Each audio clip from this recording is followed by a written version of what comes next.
Hello and welcome to IDL, the Business Trailblazer podcast for seasoned innovators, rising disruptors, and inspiring leaders. I'm your host, Chris Britton, and today's bright business mind is Adam Drawwater, CEO and founder of Moorgate Finance. Adam is at the helm of Moorgate Finance, and he delivers bespoke financial solutions and corporate advisory services that help businesses navigate complex financial landscapes to achieve their strategic goals effectively.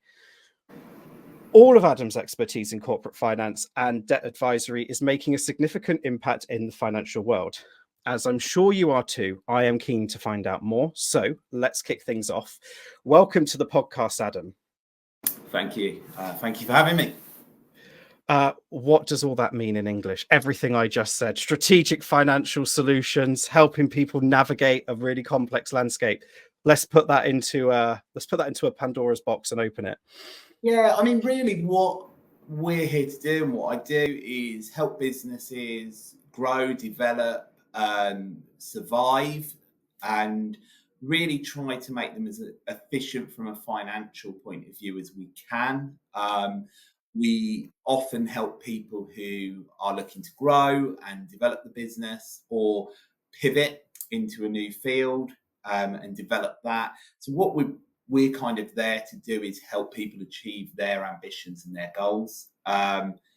So we are not trying to sell you a product. We are trying to help you buy products and services and grow your business or make it more efficient and more profitable. But at the end of it, we're trying to help business owners achieve what they're setting out to do. Got you. So Moorgate has been around for how long now? How long have you been in the So it's market? the 10th year that Moorgate will be up and running. And I joined up with Tom, who's the other owner of the business, about 4 years ago. And we've grown it exponentially since then to include a broker network as well as our own directly employed staff. So you know a thing or two about how people can use finance and leverage finance to achieve their dreams. And I think that's probably a good idea for us to explore that. Yeah, sounds great. Let's do it. Right. Okay. So you've probably seen the bad things as well happen. I'm sure you've seen. Yeah, getting loans for the wrong types of things and looking to explore finance options that aren't quite right for them, I'm guessing. Yeah, and overtrading. Overtrading is a really big thing where people try to run before they can walk, grow too fast, try to achieve things too quickly. That is probably as big a killer as getting the wrong finance or doing the wrong deal. So wind that back then. You've just mentioned that you've grown exponentially over the last 4 years. Yeah. How does a business owner throttle that? How have you been able to throttle that effectively so that you're not growing too quick and running before you can walk, but then equally you're having enough of a opportunity to be able to reassess where you're at and continue to grow on what you're learning in the process as well? Real tight management of cash flow, real understanding of return on investment, whether that be on equipment or employees. So where you want to grow quite quickly, you generally are talking people as well as equipment. So understanding the availability of that, understanding the cost. One of the big things I talk about when I talk about businesses and they're talking about bringing new people on, there's a misconception. So, for argument's sake, minimum wage employee, someone will go, well, it'll only cost me £2,500 a month. It won't. You've got to put pension, you've got to put national insurance, IT, all of that. You're easily at £3,000, if not £4,000 a month before that person sits down and makes you any money. They'll go, they'll have an instant impact. They're going to be training for a month. They're not going to make you any money for 1 month, probably free. So can you I was really going to say month very generous. That's a very liberal figure. Yeah. So you're automatically talking about swallowing 3 months worth of paying out, not £2,500. So they're like, well, it'll cost me, £7,500 for those 3 months. No, it won't. It's going to cost you 12. And that's before you take into account the time and energy that you're going to spend training them. So the reality is you're going to lose, or a key member of staff is going to lose, a certain amount of time, energy, and productivity during that time. So to onboard a new member of staff within 3 months, if you can make them cost effective within 3 months, you're probably talking about sinking £25,000 into that person in one shape or another. Yeah. And it's understanding that. And that's going at someone who's on a living wage, right? That's not even going someone who's coming in with experience. Literally 25 grand a year employee. Yeah. And exactly. you're going to spend that in a quarter onboarding them. Yeah, exactly. And I think that's they're not running an asset. And so how are you scaling? How are you doing that then? So you're still able to scale and grow, but how are you managing that? Is that just the realization and the real understanding and having conservative figures like that that's allowing you to scale, or is there more than meets the eye? Really, in our business, there's two sides. We are understanding that. So when we do take people on, we are also using the economy of scale. So we tend to take 3 to 4 people on at once, so that when we talk about that person onboarding them, the value can be attributed to 3 or 4 people. Obviously, that makes the cash burn on the individual slightly higher, but the overall training cost of where the reality is we're putting a senior member or director in to do that is lower.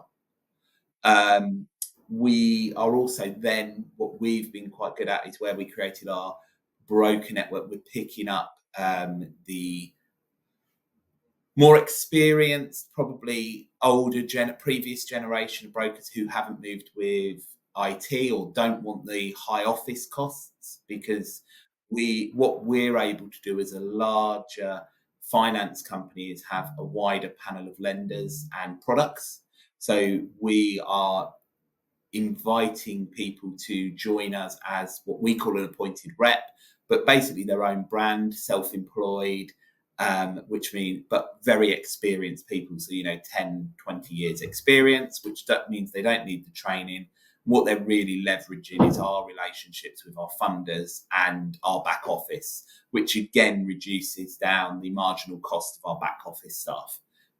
Because we're able to spread that administration cost over our employed staff and our self-employed staff, which again helps us get a better, cheaper deal for our customers. Got you. So last 4 years then, let's break down the challenges that you've experienced into just the scaling side of it, but then equally when we'll look at the building out the broker network. So what would you say have been the biggest challenges for you then in scaling and being able to get to where you are today? Bringing people along for the journey. We have, we had a lot of staff who were here historically who were set in their ways, weren't necessarily bad people or were good at their jobs, in fairness. There's no downside, but weren't going to come along for the journey. We're quite happy in a smaller organisation and we were looking to grow, which meant that we lost them along the way. The other thing was we had quite a saturated market where it was hard to hire experienced people.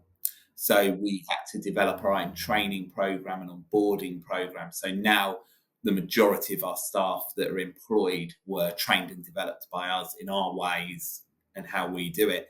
But what that meant was quite a lot of upfront cost and what we were just talking about, where you have to swallow that onboarding cost and training time and energy into the guys and girls to make them efficient. And the pros and cons there are you're training people, how they've been trained and developed.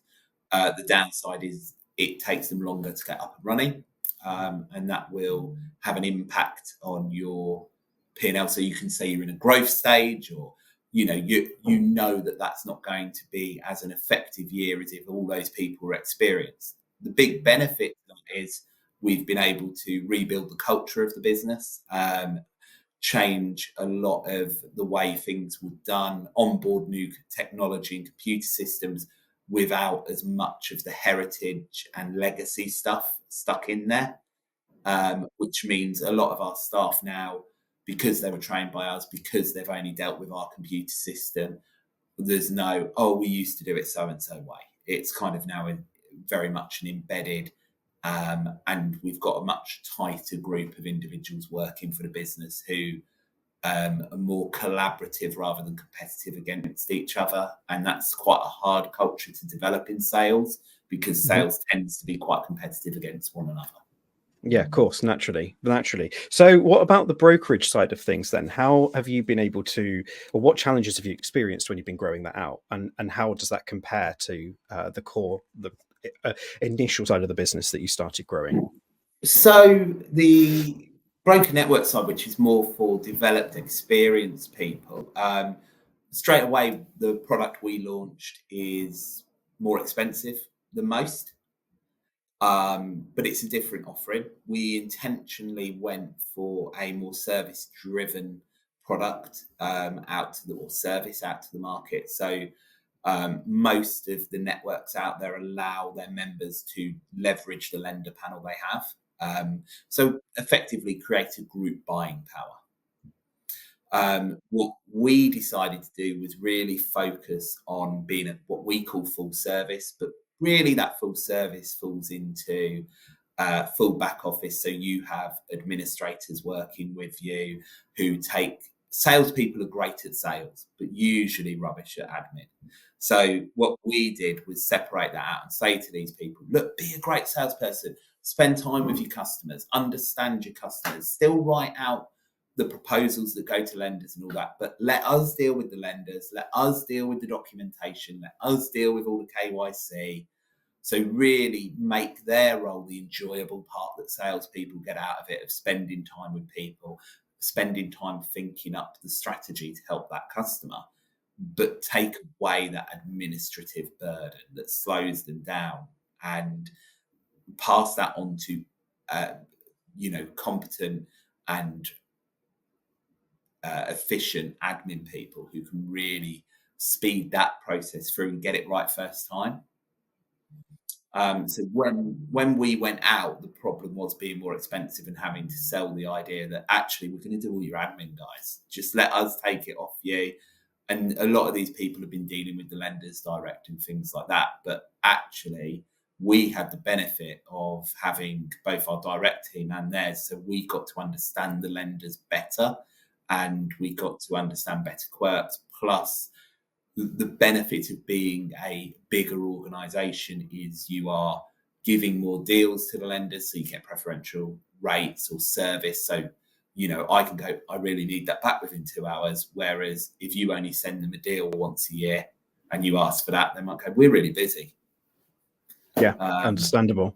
And how have you found being able to scale that? Has it been really well received, or has it enabled you to achieve the goals that you were looking for from that point of view? But both, you know what, it was relatively well perceived by our lenders, because we were going to control the relationships with them. So they were getting consistent relationships and consistent proposals consistently proposed to them in a certain manner, and they were quality checked, and the right deals were going to the right people.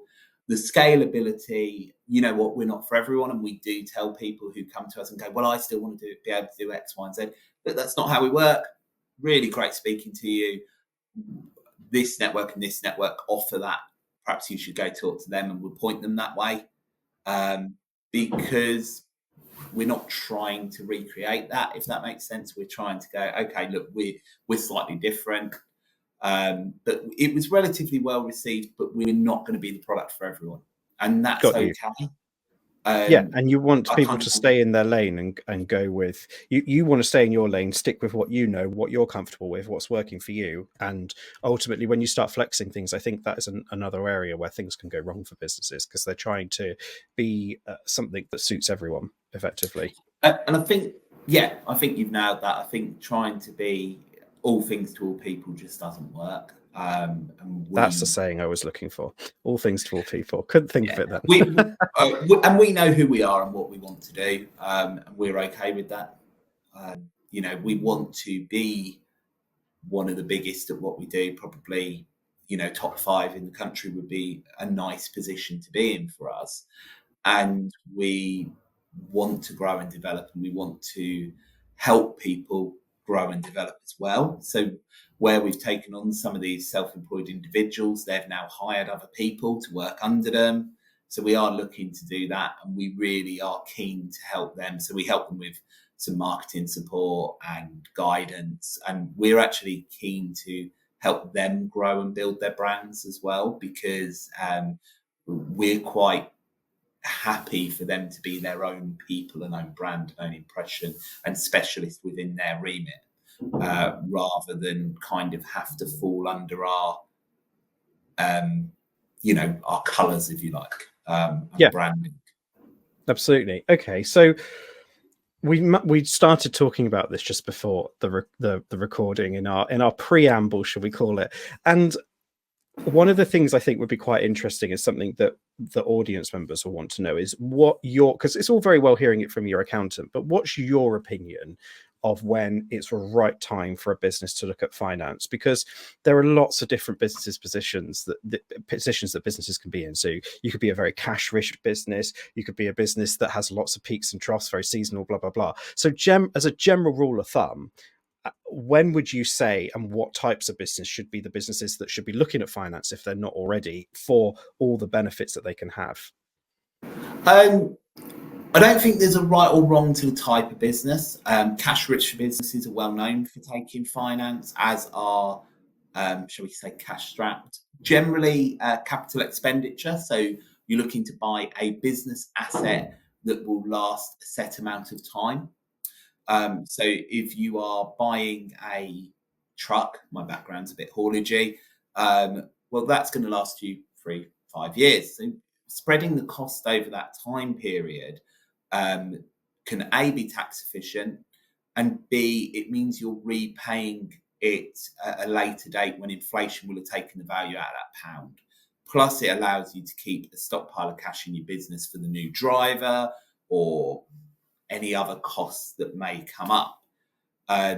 There's not necessarily probably the bad time to take it is if you are in a bad place where you're trying to get funding out of necessity, but you can't see the light at the end of the tunnel. Now, if you can see the light at the end of the tunnel and you're doing it for good reasons, absolutely fine. But where you can't see that, you really need to talk to your accountant, to people who you trust in business and advice, because taking on more debt and more of a monthly commitment might not be the right thing for you. And what I would suggest when you mention kind of seasonal businesses is talking to whoever you work with to get finance, to talk about finance structures that reflect seasonal businesses. So we have a business on our books that really shuts down in December and January. Mm-hmm. So beautiful. I'd like that. Yeah, time to fly to the Maldives. That's we should all be doing that, I think. It's their summer, so let's go enjoy the Indian Ocean. Why not? Well, exactly. But what we've done is structure the payments, so they have no payments in December and January. Right. So what we've done is split the payments over the 10 remaining months. What finance should be used for is a cash flow tool. Now, it can be used as a tax efficient tool, and you can talk about annual investment allowance and full expensing and lots of other benefits to finance that your accountant can talk about. And it means you keep cash in your business and you can even make some profits tax free, which is fantastic, pending the government doesn't change it in October. I was just going to say, you're waiting for the budget coming out. It's recorded before then, so yeah. So I think we've got that kind of picture, but really it should be any capital expenditure. You should be questioning whether you really want to spend the money out of the business when you keep that cash flow in there. It tends to be cash flow that kills a business, if that makes sense.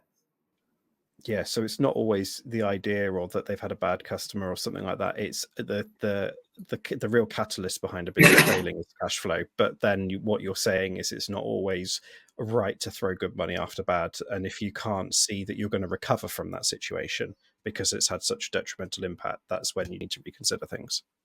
And that is it. You know, a bad customer goes bad. It's not the customer necessarily going down unless they were a high percentage of your work. It's usually the money that they owe you.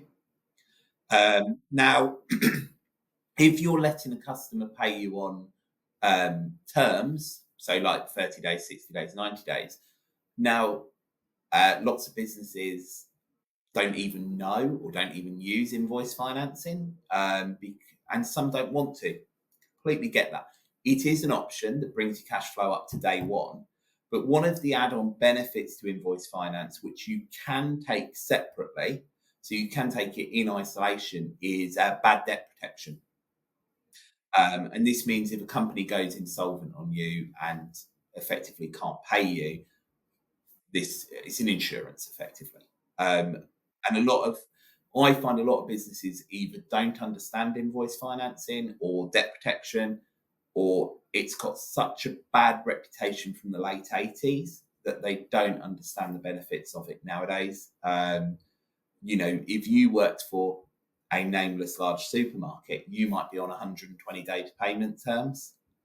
Well, can you afford to wait for your money 120 days? Or would you pay someone 2% of that invoice to get your money on day one? Mm-hmm. Yeah. Well, I'd probably pay someone 2% and have my money 120 days earlier. Yeah, exactly. And there's sometimes you really can't negotiate those terms. And I do think small businesses or smaller businesses, so businesses that are, you know, doing up maybe £10 million or north of £10 million a year, often don't even try and negotiate those terms, and they offer 30 days because they think they need to offer 30 days to a customer or something like that.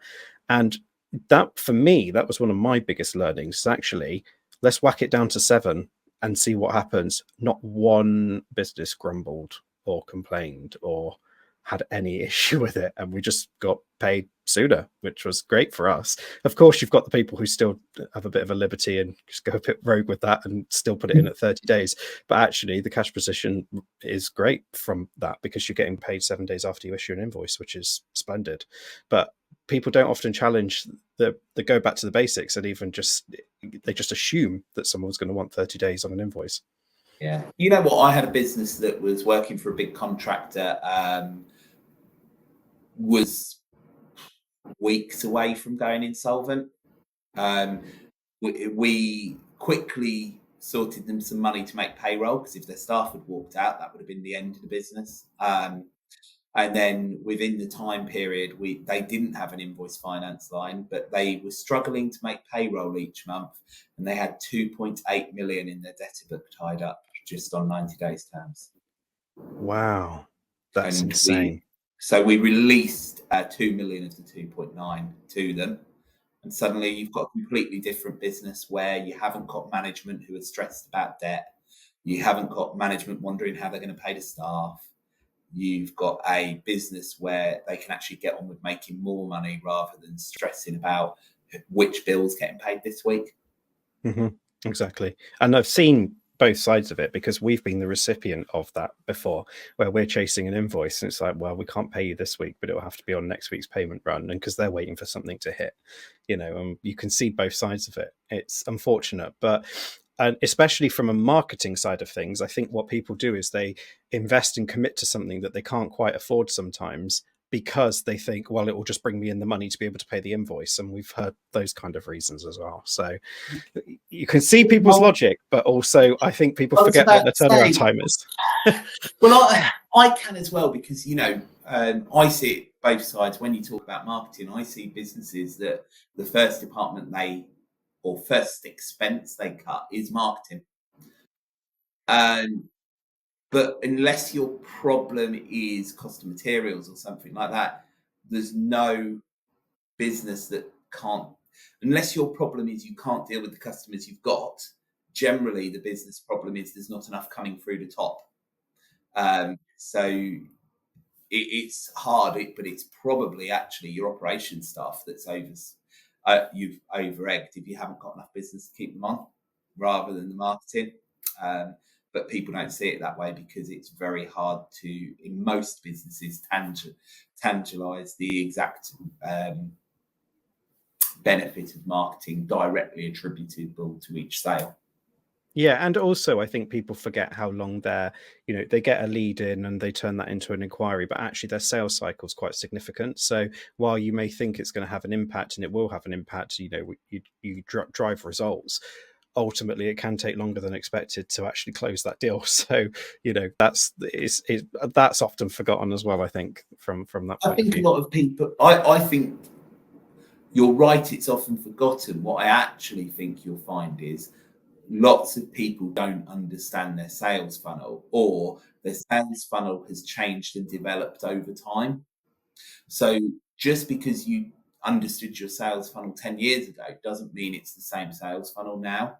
And you're measuring your sales team and your results on metrics that are perhaps outdated, or you perhaps don't quantify exactly how that you were really into financing X and that market's dead, so you're financing Y, or if you were in printing, just because it was an earlier example, if you're in printing, well, all my work used to be doing restaurant stuff, and now it's all digital. I'm actually doing loads of stuff for schools, and you wonder why you're quiet in July and August every year. Yeah, exactly. So you need to adjust. You need to adjust to factor for that, or change the forecasting, whatever that might be, to factor that in. And I think one of the biggest problems you see, especially on businesses that hit that kind of probably 5 to 12 year range in growth, is that people don't take the time to reflect on what the business is actually doing in the changes, because you tend to find your management team is still stuck in the business, working in the business. And yes, they are seeing it day to day, but they don't reflect on it. They're not close to their cash flow. A lot of businesses that are perhaps sub 10 mil turnover, even touching 10 mil, their MI is perhaps so quarterly rather than monthly. Mm-hmm. They know perhaps where their cash position is, but they don't understand what's making that up. Yeah, that's so true. So a couple of minutes left, and I always go over on these things. I say a couple of minutes. That's a couple of minutes of my overtime that we're eating into. So I do apologize to everyone, but it's a good conversation. When is the right time for a business to consider finance and reach out and speak to businesses like yourself and experts in their field, or even maybe even someone in your network? So when is the right time to start to engage in those conversations, would you say? Generally suggest to people, when you're planning your year, you're planning your capital expenditure, you're planning your goals, your ambitions, talk to people like us, like your accountants, because you want to understand, if you're trying to put your forecast or cash flow or budget together for the year, and you go, well, I want to invest in buying X machinery or Y assets. If you talk to someone like ourselves, we will be able to give you a rough quote, so you'll understand what the monthlies would look like. You'd then be able to talk with your accountant and understand the tax implications of that. I think it's not too late, but it's probably detrimental to your budgeting and cash flow if you leave it to the time you actually want to buy that asset. Now, if you called me today and said, I want to buy something Monday, I'm not going to turn you down. But on the flip side, you would be able to have a better idea and a better plan and understand the cost if you were planning ahead. It's very rare that someone's going to decide on a Friday that they need an asset next week, unless something's broken down. Never say never. Never say never, but the reality being that a Yeah. lot of forward planning, if you know you've got a pinch point in the year, if you would say, well, my pinch point's December, January, well, we can talk about that now. We can get credit lines in place, but we can also get you a good understanding of what that's going to look like when you feed it through to your budget. And you can then do the planning around that, and you can check the return on investment's going to work for you. Plus, you're going to have a much better idea of what the true cost of that purchase is going to be.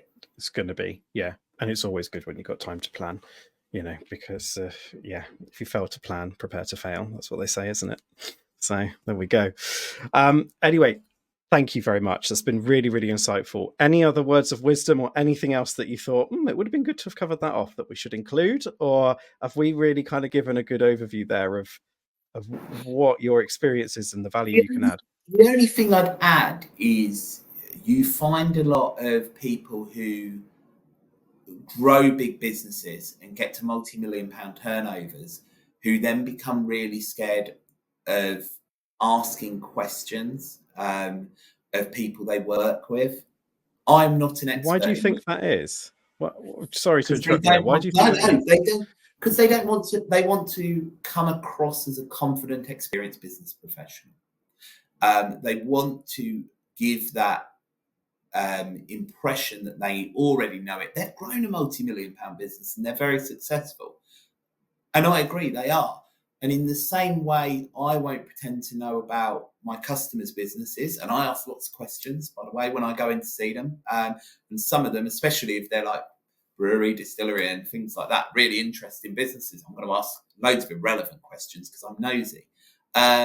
But the reality is I'm not going to pretend that I know and understand your business fully. I'm going to ask you a lot of questions. Please, please, please ask whoever you work with in finance, whether that be your accountant, whether that be a finance advisor, broker, whatever they want to call themselves. Please ask them questions, because I will be able to tell you how annual investment amounts work, as will your accountant. A lot of accountants, if you give that law that you know everything, will let you go on with it. In the same way, if you call me and tell me I definitely want it over this period and over this way, I might ask you why. Colleagues who are perhaps less experienced or less confident, if they're talking to a big owner of a business or finance director, perhaps won't. And we're going to be able to, can I have a quote this way? Can I have a quote that way? Have you got any advice? Have you got any information on tax implications? We want you to ask us, because we will add value to your business that way. But if you're a bit closed up and very rigid, we don't want to upset you. And if you tell us, I already know what I want to do, again, you run a multi-million pound business. Who am I to question your logic? I might still do it. Depends what mood I'm in. But Absolutely. But I would stress to people to ask questions and really understand the finance they're taking out. One of my big things is making sure people understand it. And I would just stress to people, don't ever think you're going to be stupid. The person I set up that invoice finance line for had never really heard of it. And what he had heard was really negative. Once I explained how it worked, and he was like, so it's only going to cost me that? And I was like, yeah. He's like, why on earth have I not done this before? I've literally had months of sleepless nights wondering how I'm going to pay people. And you're telling me you can just do that and it will only cost me that? And he's like, I should have done this ages ago. And he said, and I've had all your marketing and ignored it because I was like, I don't want that. Yeah. So it's an education piece as well. How about that for a last minute golden nugget, though, of advice? I think that's really interesting. And it is so true. And I think people do what they don't want to lose face, and they don't want to be seen as though they're not knowing it all. And there's so much pressure to be seen as a thought leader. I mean, I'm adding to that pressure by inviting people onto podcasts to be thought leaders. But you want to be seen to have all the answers. But you're absolutely right. Your accountant may just even assume that you know it because you've never raised it or you've never brought it up, which is also risky business as well. So yeah, absolutely. I think that's a great bit of advice there, Adam. Absolutely. So thank you very much for taking the time out to join us. And I really do appreciate you coming onto the podcast today. For anyone who is listening to this podcast who would like to find out more information, or indeed if you do want to strike up a conversation with Adam, please feel free to connect with Adam via LinkedIn on... I'm going to redo that last part because I just totally fluffed that. I have never fluffed a line before on this. I don't know where my mind went, but it went blank. Couldn't think what our web address was. Right, we'll try that again. So thank you very much, Adam. That is an amazing golden nugget of information and advice there at the very, very end. Just caught you at the last second. So anyone who wants to start a conversation with Adam, or indeed find out more about how finance could be helpful for you, your business, and what could be right for your... oh my God, what is wrong with me? You've done something. You've cursed me. Right. I was just like, yeah, he's going. He's going again. Right, we'll try it one more time. Okay, we're going to get it this time. Okay, yeah, third time's a charm is what they say. Adam, thank you very, very much. That is really sound advice there, and a really invaluable information. And I think it's very true. People should start asking more questions and finding out more and making sure that they have making fully formed decisions on these kind of big important decisions that they are making. If anyone would like to find out more, please do strike up a conversation with Adam. You can reach him directly via LinkedIn if you visit the IDL website, which is idlpodcast.com, and then you'll be able to see underneath this episode all the information and contact details to reach out to Adam directly. But thank you very much, Adam. Really do appreciate you taking the time out and for joining the podcast today. And thank you to all of our listeners for joining us as well.